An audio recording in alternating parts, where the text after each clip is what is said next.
If you've played video games in the past 5 years, you may have started to notice that it's getting kind of boring.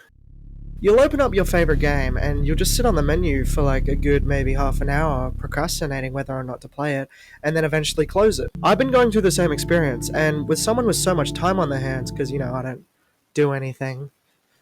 So I've just been going around downloading games I can find on my store and giving them a run to see if they're any good. Most of the time they're absolute slop, but every now and then I'll get an absolute banger. Like for instance, Watch Dogs, Life is Strange, Eat shit and die, mother.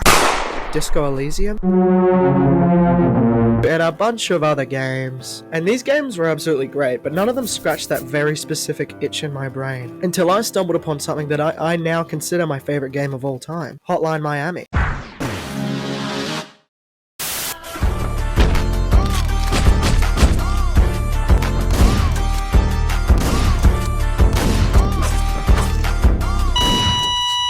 What else to say but absolute cinema. Now for some reason, if you couldn't see the length of this video, even though that's highly unlikely, because that's probably why you click the video. All our brains are fried from TikTok and shorts and all that other stuff. But this is not going to be a game analysis or a dissection or a video that stretches for 10 hours long. It's more of like a recommendation. Hotline Miami was released in 2013 along with some other really good games. Telltale's The Walking Dead, Black Ops 2, Prototype 2, and Far Cry 3. And if you've been in the gaming sphere for a while now, you may have realized that Hotline Miami isn't exactly underrated. I mean, you had a bunch of YouTubers, like even Markiplier played it. Hello everybody, my name is Markiplier and welcome to Hotline Miami. Huh?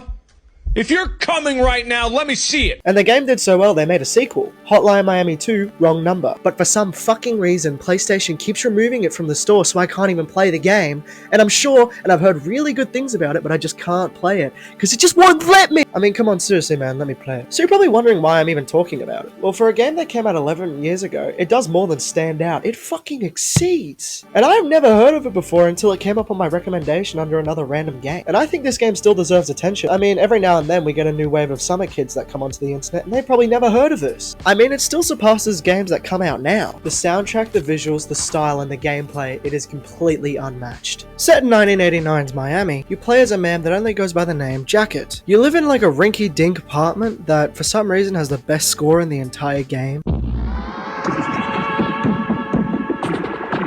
And you're essentially a hitman for an unknown organization that set up the hits through cryptic phone calls you receive before every mission. And one of the great gameplay mechanics that increases the replayability is that after each mission you unlock masks that have different abilities and names for some reason. Personally, I love Nigel, the bat mask that inverts your controls, making the game even more impossible. Each mission has incredibly fast-paced gameplay with some absolutely banging music. And as you take on more missions from the mystery caller, you start to question who they are and why Jacket feels so obligated to fill their requests. More and more of the world falls apart the more you play. Characters you've previously killed in missions beforehand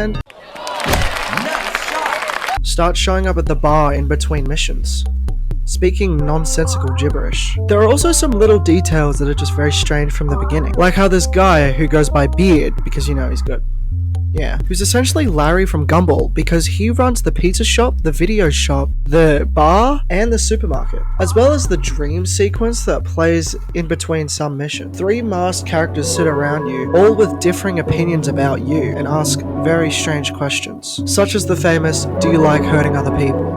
Along with some other eerie ones like, do you know how you got here? Who is calling the phone? And if any of this is real? And the answers to these questions come more to light the more you play it through. Definitely do play this game if you're looking for something to just sit down and spend hours and hours on. As someone who has platinumed the game, and yeah, I get it, I have no life, but neither would you if you're watching this video. I still play it every other day because it's so fun. I can assure you that this video isn't sponsored, by the way, because that would be one of the worst financial decisions ever made. But yeah, it's a really good game and I think you should play it if you get the opportunity. If you like this video, please consider liking it and maybe dropping a sub, or don't. And then I'll probably make videos on this in the future if you guys appreciate it. And that's it.